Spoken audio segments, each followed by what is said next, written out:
Welcome to another edition of Hero Talk, where we talk to ordinary people doing extraordinary things, heroes of business, culture, technology, and society, who all have one thing in common: they want to change the world.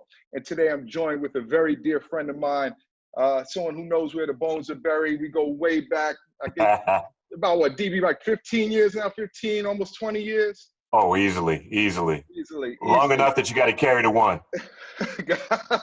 Exactly. Well, a dear friend of mine, an individual who, I consider one of the foremost experts on how to build a cultural orientated marketing strategy. This individual has worked for brands like Boost Mobile, Brand Jordan, Beats by Dre, Apple, and is now the U.S., the North American U.S. Lead for personal computer systems at Hewlett-Packard. My dear friend, Daryl Butler. How are you, sir? I am doing well, man. I appreciate being a part of this, and definitely good to chop it up with you for sure. Well, it's been long overdue, man. And like I said, we have a lot of these conversations. Before we actually jumped on, we talked about how many of these conversations that you and I just riff on, because we just enjoy the banter, and we're admitted kind of cultural geeks, right? We live it. Yeah. We live it. This is something that we just don't turn on when we're in front of boardrooms, or it's not something that we've just rehearsed based upon really well-written PowerPoint presentations that we've scripted for the purposes of making the sound culturally in tune. We're two brothers that live this, to use your words, and what I want to talk to today, and why I'm really excited to have this conversation, and I think the timing couldn't be better to have this conversation, but I want to talk specifically on the subject of cultural marketing, right? And that term in and of itself has been somewhat enigmatic for most brands to really embrace. Is it multicultural marketing? Is it urban marketing? What is cultural marketing? And you are an individual who has done it really well for decades now, working with some of the most culturally forward brands, right? Who built multi-billion-dollar business off of the back of understanding and embracing culture. And today, what we see in this current climate is the need for brands to embrace this concept or increase their cultural aptitude exponentially in order to relate with an audience that is demanding more from brands than just, transactional promises or just, commercial messages and 30-second spots. They want equity, they want action, they want brands that are really willing to be partners with them. So I really want you to first give the viewers a little bit of background of your story, and how you've come to, one, fall in love with this concept of culture as a marketing platform, and then give a little bit of an explanation on what cultural marketing actually is and why it's so important. Yeah. So I think the first thing to say is, I'm standing on some shoulders of some giants that have paved the way when it comes to establishing brands in the context of culture. People like Daryl Cobbin, people like yourself, people like Omar Johnson and Jason White. These are dudes that have all along had a real good understanding of understanding what it's all about, right? So first of all, I got to give kudos where kudos is due. Second, if you think about where my career has kind of grown, it's been through the lens of what I like to think about is just simply understanding the passions of the consumer and the role product plays in supporting and growing and identifying those passions. At the end of the day, the best way to describe what culture is, and that's what it is. It is a swath of individuals who have common passions, and the pursuit of those passions allow them to express themselves fully, right? Brands that have been able to lean into that are brands that are actually winning in those spaces. Something as simple as running or basketball, art or fashion. Any of those things represent passion points. And when you look at them in aggregate, what they start to represent is culture, right? To look at culture as this enigmatic thing that you have to figure out how to navigate as a brand is probably the wrong approach, right? Because it's still made up of individuals. It might be a collective of individuals, but nevertheless individuals. And when you go back to Boost Mobile, right, something as simple as prepaid wireless, the reason why it won, the reason why the category exploded over the last decade, dare I say even the last decade and a half, is because it was established with one primary point in mind. That is not the functional benefit of prepaid. It was the idea that a kid could have a connective device and not be part of his mom's plan, right? Yeah. He could actually be part of a community of counterculture, right? You know, skaters, dudes who surf, guys who play street ball. It was so much about being engaged in a different space other than what typical wireless was saying at the time. You know, minutes of use, coverage maps, all that kind of stuff. There was nothing necessarily appealing or exciting about that. But the idea that I could be part of this community over here doing cool stuff and have the functional benefit is what landed Boost Mobile in the cultural zeitgeist, right? And then you saw Cricket and Metro and all those other guys kind of come along over time afterwards. So it really gets down to just understanding what value proposition are you going to bring to this consumer that is consistent with what he or she is passionate about. That's culture. So, you know, as you were talking, a couple of things jumped out at me right now. Is obviously culture, essentially in its simplest form, equates passion, right? It equates to things that people believe in, are passionate about, care about. It goes beyond their core demographic profile, which I think is probably the biggest issue with marketing, right? Marketers tend to be somewhat lazy in how they target. It's let's figure out the core demographic profiles of my target and try and figure out the broadest ways to create reach and awareness. But those things don't always create impact. Culture creates impact. Understanding who your consumer is from a psychographic level, from an interest level, from a personal motivation level is what I'm hearing you say is like a piece that a lot of brands have not been, I guess, as proactive as they should be in embracing, right? And those passions, So it's a tension. Yeah, it's a natural tension when it comes to what traditional marketing has taught us, right? Reach, CPMs, and you know some of these types of frequency and what have you, right? How far will your dollar go, right? Through very traditional, what I call interruptive media channels, right?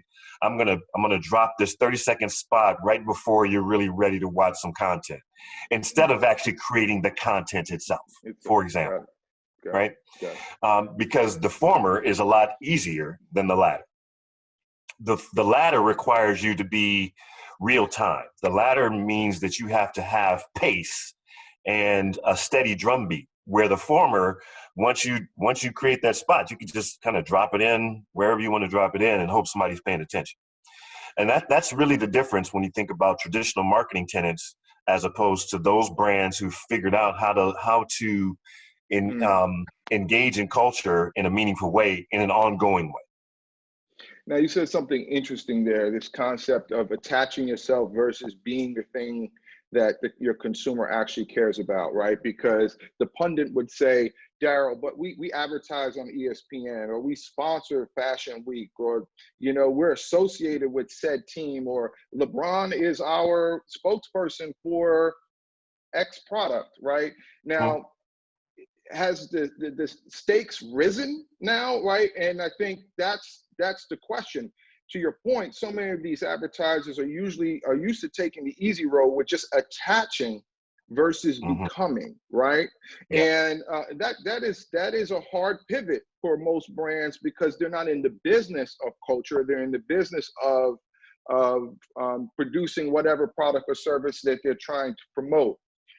Right. What are you seeing as some of the, I guess, internal roadblocks that are preventing that pivot from happening, that would help to expedite the way a brand could embrace ownership versus attachment?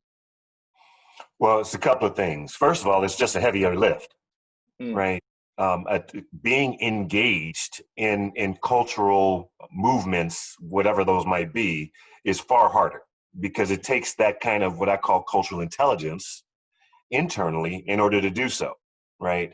I can attach myself to something that I can vicariously appreciate from afar without actually being engaged in it, right? If you can understand that difference. That's one. The other is the idea of modeling and reporting and metrics, right? Again, businesses are looking at how hard did my dollar work? Did it return on the invest, on ad spend, and all those types of things? Without the right instrumentation, you're going to be limited to the way that you make your investment because you're going to invest what you can report. You're going to spend money in places where you can actually show tangible results or at least report on them. And what that does is it obviously allows you to miss the mark because then you're being reductive in your thinking. That's two. Third is, there is this opinion that culture means ethnic or urban, or it has some type of, again, reductive definition to it. When the fact of the matter is, it is about passion. When you go out and look at what products you offer, what services you offer, and who's going to benefit from those passions, from those products or services, and you land in a place where you're not just attaching. Instead, what you're doing is you're creating in concert with this audience. It changes the dynamic, right? And especially when you think about younger audiences right now, young millennials, Gen Z, they're not about advertising. Their brand affinities are for those that actually want to get down with what they want to get down with, whichever those might be. So you can't just show up and say that I got this product that you can use here without giving them a reason to believe, because they're far more discerning. And they know that they have that power because it's not just about the brand affinity. It's not just about the badge that might have been the case in previous generations.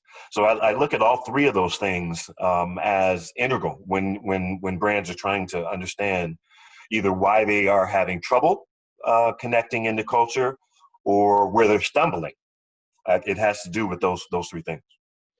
Now, do you think part of this is that culture as a strategy, for most brands who have been successful in using culture as a marketing strategy, has baked that in since the inception of them being founded, right? Absolutely.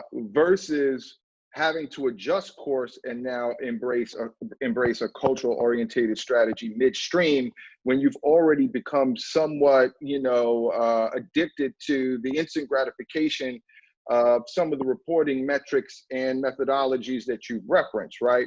Because culture is a growth strategy, and sometimes it's not consistent with a quarterly economics model of doing business where you have to show specific lifts. If you really want to introduce a cultural orientated marketing approach, you have to be committed over time to now not only learning and getting that cultural intelligence, right, and finding what your cultural tone of voice is, but be willing to invest in more of a long-term strategy. And the way I'm looking at it, and correct me if I'm wrong, is I'm not sure brands have a choice right now but to, dig in for the long haul and make these systemic changes because of the discernment that you just spoke of and the fact that these consumers have a myriad of options right now and you ain't the only game in town.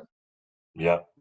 And I'm going to hit on 2 points. First of all, I'm going to co-sign what you said earlier, which is certain brands have it embedded in their DNA.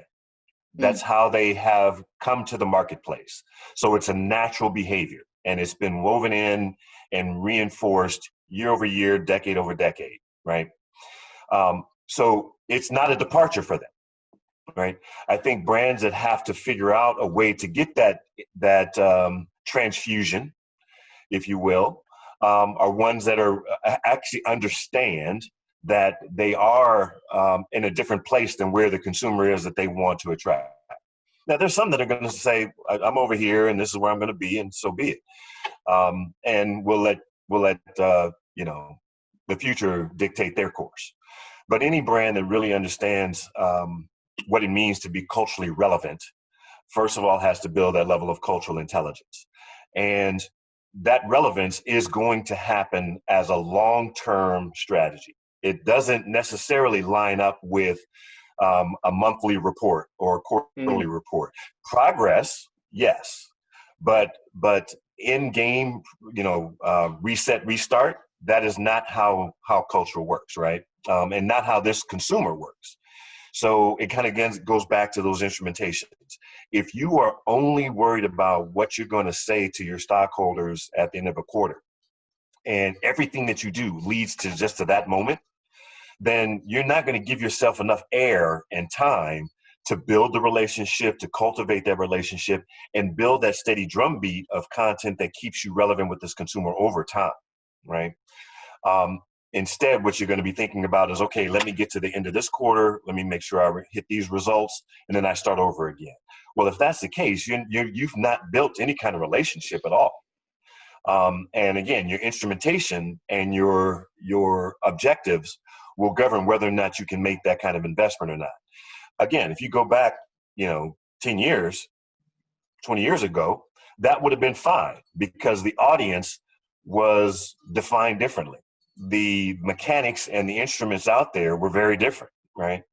There's too much access and there's too much information and things are moving too quickly for any brand to think that they're going to introduce, engage and land in a 3-month period of time. It's just not possible, right? Yeah. Because there's just too much for the consumer to absorb and there's too much that the consumer expects of brands over time.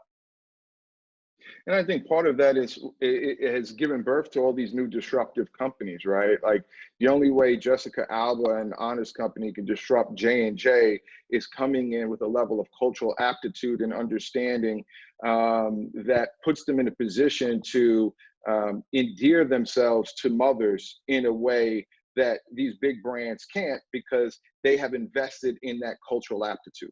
Right, they've invested in understanding that, right? So there's two things that come to mind when you in hearing that last silo from you is this concept of how your intelligence informs your authenticity, right? Because a lot of brands will align themselves with culture in ways that don't seem authentic to who they are, right?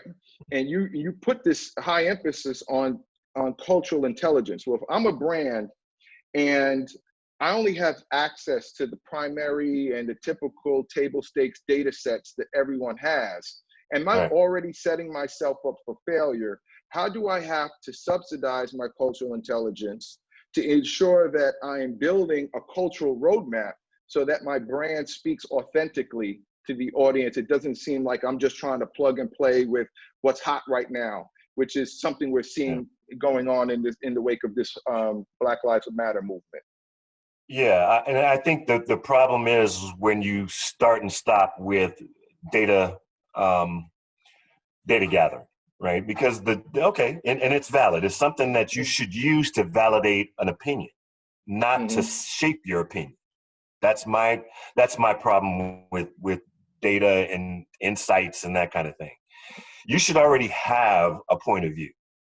And that data should help validate that point of view. The way that you establish a point of view is because you have a relationship specifically with a specific area of interest, right? As a brand.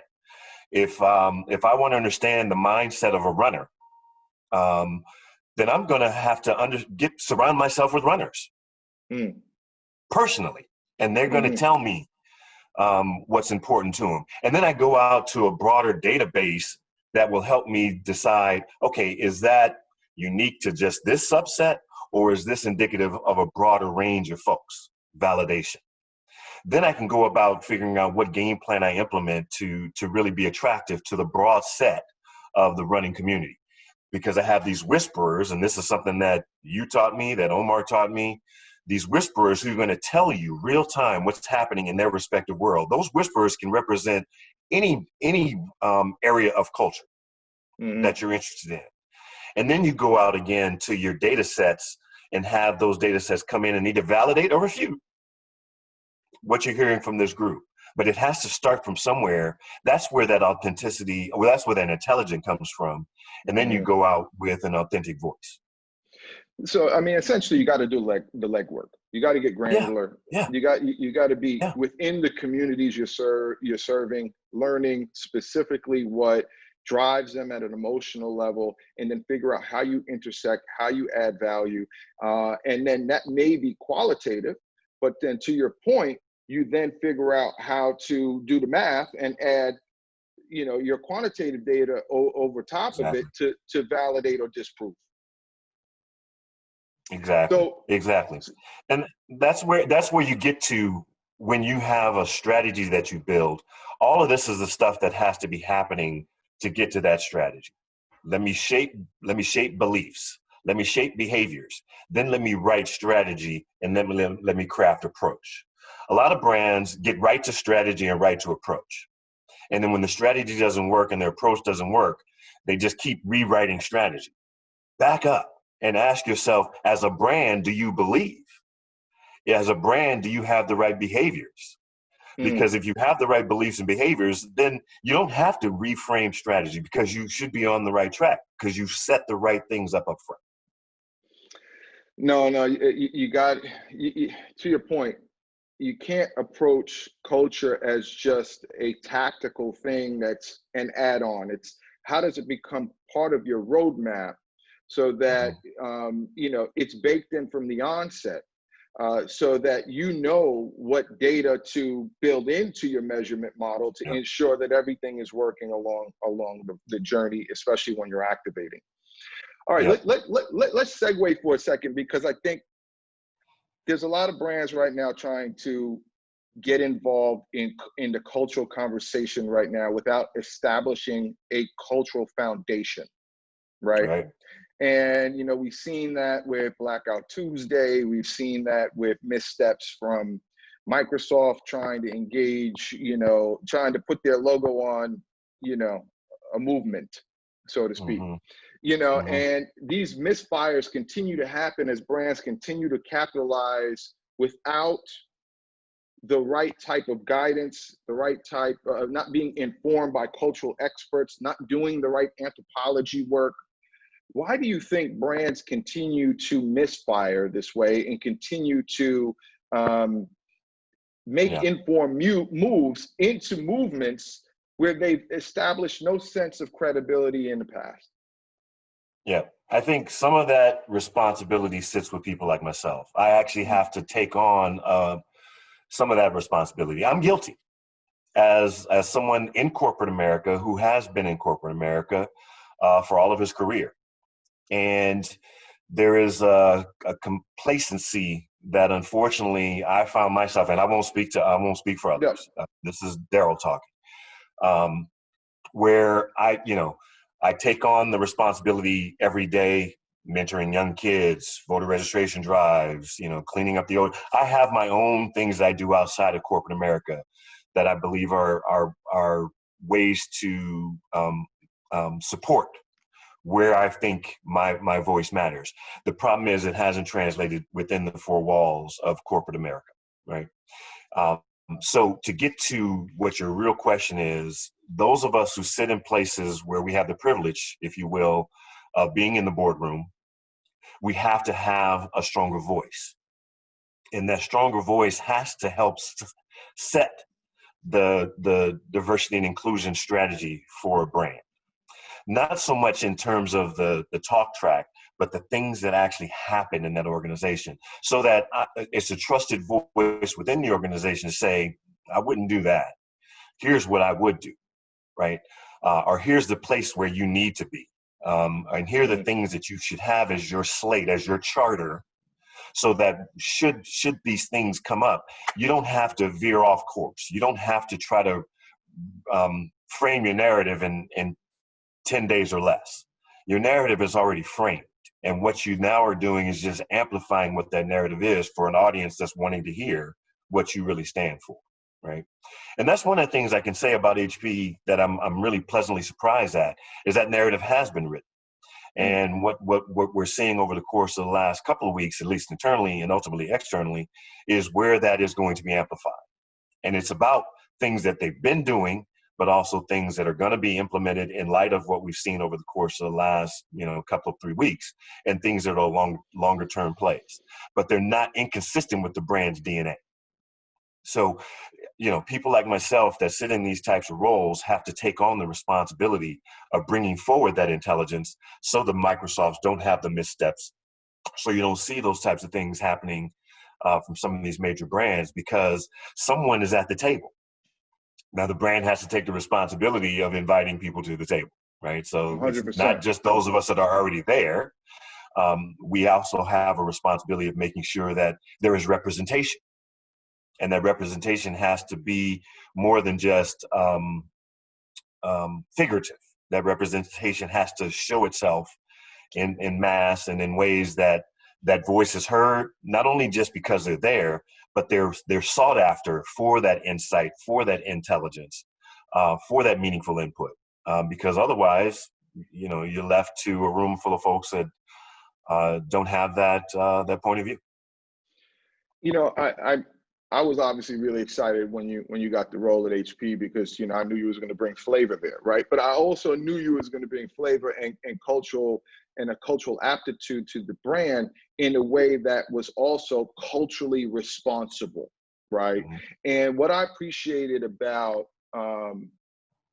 HP in all of this is they weren't quick to kind of jump out and try and do something that wasn't well informed.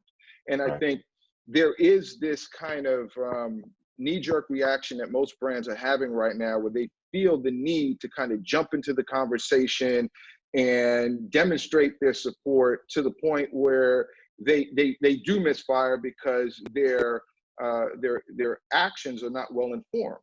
And as consumers, they assume that we don't have patience, or we need to hear from you right now, right? So and I think consumers are smart enough to know and say, look, we want brands to obviously get involved and support us and support this movement, but we want brands to make smart decisions. So if you need time to be more methodical about the way that you want to engage us, please take that time and think it through before you just jump on the bandwagon of justice and do something that doesn't seem authentic, right? And so why do you think most brands feel the need, who haven't established a track record or a cultural strategy, just feel this impulsive need to dive in versus sitting back like y'all have done and taking a more methodical approach to how you're going to actually engage and add value to this conversation? I think it's again, I'll go back to the word guilt. That's a strong word and maybe doesn't apply, literally, but you follow where I'm going with this. It's like, okay, if I'm not part of the solution, I'm part of the problem. So I got to show that I'm part of the solution. The immediate reaction is, okay, let me put something out that shows that I'm going to be part of the solution. I think what your point is that the consumer is smart enough and patient enough to say and want to see, where is there tangible action that comes with all of these kind words, right? And I've gone on record to say, noble gestures and signs of solidarity, fine. We've been doing that for decades. Yeah. Where is there meaningful action that will actually dismantle some of these systems that we have to acknowledge are in place, that actually further marginalize and disenfranchise groups of the American population? Full stop, right? It's no longer about, a well-pinned message, right? It now has to translate into action. And we go back to what we said earlier. Brands that already have this as part of their DNA, they don't misfire because they already understand. And they're willing to stand up on those types of principles when it matters most. Happens to matter really a lot right now. Brands that haven't will be the ones that'll probably leap before thinking and then figure out, I don't have the right point of view here, and have to, moonwalk back and then try to start again. And that's dangerous. You know, I think that's a great point, and it brings me to my next question about how brands can start participating, right? And you know, we talked about culture being passions, you know, sports, fashion, film, you know, gaming. I mean, we can go down the line. I think what we've learned through this is that the aperture of culture and what that represents is ever expanding, which gives brands multiple opportunities to find ways to add value to a cultural conversation in ways that are endemic to their value prop, right? And I think everyone now is feeling like their brand has to become an activist brand, or you know, have some level of activism, you know, associated with their value prop, or that's the cultural narrative that they, or cultural element that they have to support, right? Where I look at brands that already have defined a real cultural point of view, and you know, let's do the obvious one, like a Red Bull. You know, a Red Bull has established this idea of fueling culture. Now they can easily pivot and say, we're going to double down in investing in fueling Black cultural influences, Black cultural creators, right? And we're going to amplify that, which feels very natural and inherent to what they already do. It's an amplification that adds value to the current conversation without feeling as if you have to, you know, artificially create some way of adding value that's not consistent with your DNA, right? Right. So, you know, if you had some advice to brands right now that were trying to find a way to define that cultural DNA, what would be some of the points that you would give them? Yeah, I think first and foremost, so I'll break it down into activism and then action. To me, there's two different things. Activism is where you acknowledge that there is a problem. Call it police brutality, call it social injustice in the judicial system, call it racial profiling, whatever those elements are that are out there, and there's a lot of them. We could spend an hour just talking about those. Activism is about supporting the cause. All right, so if the cause is you want to ensure that those that are truly activists, that are actually on the front line, have the tools and necessary support, that comes in the way of a financial investment, right? I'm going to give you $10 million to help with this particular initiative. That's activism. We're seeing a lot of that right now. We're seeing all of that. And great, check that box. But the action is about what is your leaning into your expertise. What are you good at as a brand? Are you leveraging what you're good at as a brand in support of the overall initiative, right? So I've said to my team, right, we're in the tech world. We make hardware, we make technology. Making technology is not going to, in and of itself, solve police brutality. But we can do is make sure that those that are mobilized on the front line have the technology that they need to be efficient. Now I'm in my lane. My action is in support of the greater cause, right? Let's back up even further, right? Part of the reason why we maybe have some of these disparities is because underprivileged and marginalized demographics don't have access to technology because it's not in their schools, it's not in their environments, they're right? Learning and development centers. Get into schools that don't have, that are tech deserts, that don't have access, right? And provide the services that we inherently offer to the broader community, right? Again, we're in our lane, right? But we're doing what we're doing in our lane in support of a greater good. That's where you start to see activism and action work in parallel. Most of the brands that I've seen out there up to this point, and again, I don't know the DNA of every one of them, nor have I peeled back every one of them, have shown themselves as trying to support activism, right? Write a big ass check, make that pledge over the course of the next 10 years to some worthwhile cause. Okay, cool. Not gonna bring it. Bring it. Yeah, yeah. The I'm environment not needs saying it. no to that. Yeah, No, we're exactly. not going to say no to that, because what we should see is those organizations that benefit from this have just as much accountability for how they use those dollars as the brand that are writing those big checks, right? Those types of things need to align, and we as a community should see the outcome, right? What's happening as a result of these infusions of dollars. But then there's the action, which are the things that can be a long list.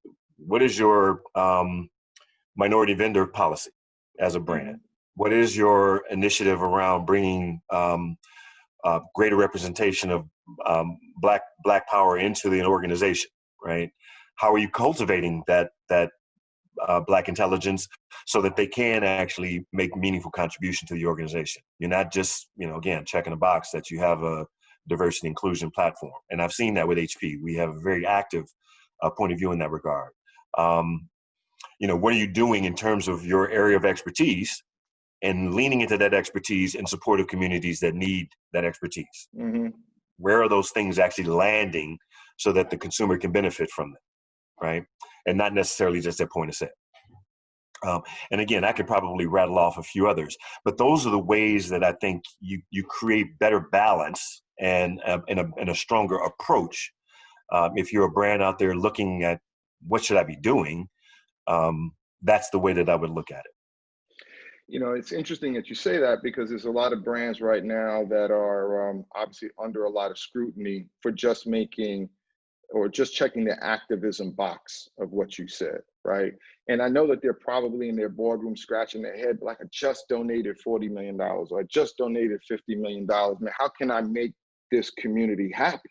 What else do I need to do?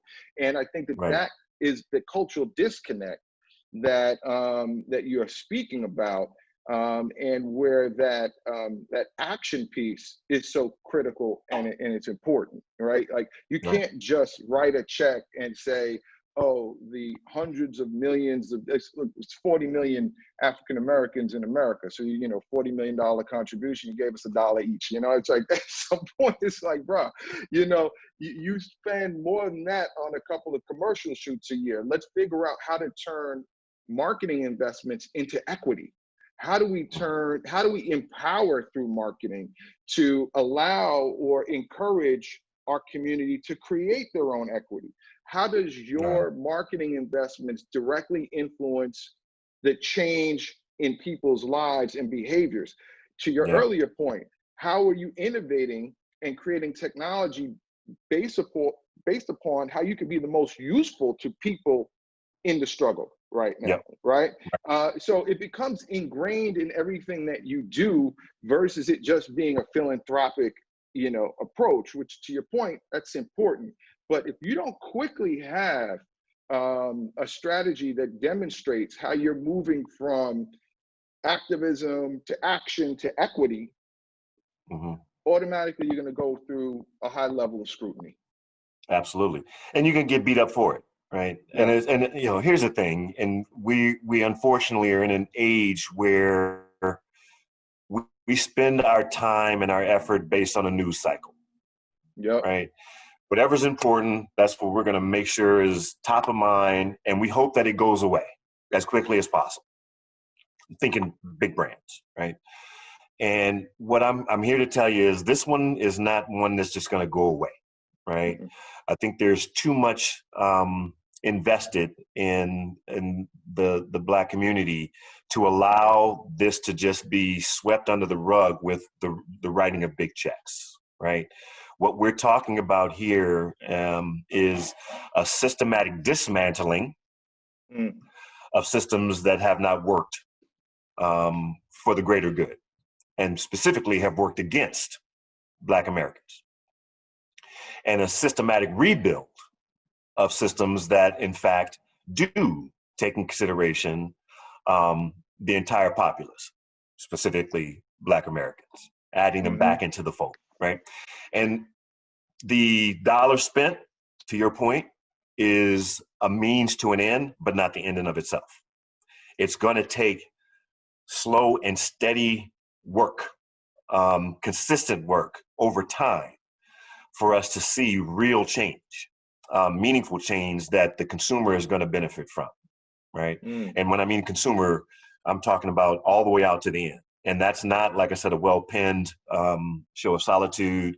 It's not even a $50 million or $100 million check over 10 years, right? What we're talking about are things that need to be meaningfully done and instituted at every level, right? In order for us to really see meaningful change and a shift in terms of the kinds of systems that we've had to endure for so long. And consumers right now are going to hold brands accountable. So it's not like just because the narrative may shift for a minute that we're still not paying attention. I think this is, to your point, it feels very different. There's a new expectation. There's going to be a new level of tracking and oversight, that happens, within the private sector to determine that brands are doing their fair share if they want the support of the Black and brown dollar moving forward. I think you're going to start to see a lot more organization around those expectations and how they hold brands accountable. Now, one of my last questions to you is, look, every crisis breeds opportunity. And I think one thing that this crisis has done, it's brought people's individual, the way that the standards in which they hold themselves to the surface, right? Yeah. And I think a lot of people are now in the brand world are taking stock in themselves to determine how they've held and how they've been complicit in perpetuating stereotypes and a variety of the other, issues that perpetuate the social injustices that marginalized communities in this country and around the world suffer from, right? Yeah. But given the fact now that that level of awareness is happening, as a marketer, what excites you, right? In the midst of all this pain and tragedy, where is the silver lining for you, and what are you excited about based upon what tomorrow will bring and how you will attack that as a marketing professional? Well, personally, I'm enthusiastic that traditional paradigms have been shaken to its core, right? Things that you and I and a lot of us that have lived in this world of cultural marketing have seen and encountered over years this is not news to us, right? Connecting with the consumer on a personal level, being where they are, and showing up as relevant and meaningful, contextually relevant and meaningful in their lives. These are tenets that we've operated under for our entire careers, right? I think the brands that are really waking up are really realizing that there's an opportunity here in this crisis, and that is, let's reimagine, right, what it means to be relevant in the consumer's life, not just because we're on the shelf at the store, not because we have a great website, but because we're meaningful to this consumer in a number of different ways. And the consumer has been raising their hand about this for decades as well, right? They want to understand where brands land with regard to social responsibility. They want to understand where brands are showing up in the context of sustainability, right? They do want to understand where the brand is showing up, where it actually looks like me. Is the brand a reflection of me as a consumer?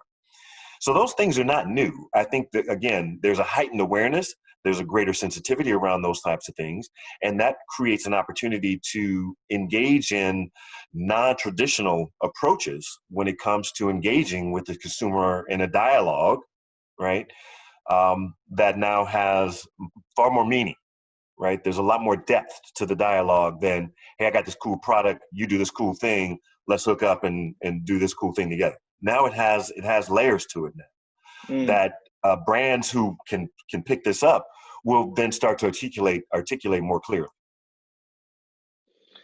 So if you want to be authentic, you got to quickly move from activism to action. And that consistency is going to create the level of accountability with your audiences. That's going to create the positive equity and brand growth that you're looking for. With that said, I'm Joe Anthony. That's Daryl Butler. He's definitely a hero. And remember, you don't have to be superhuman to be a superhero, man. This brother's on the front lines, having the tough conversations in boardrooms every day, trying to bring culture to the forefront of the conversation.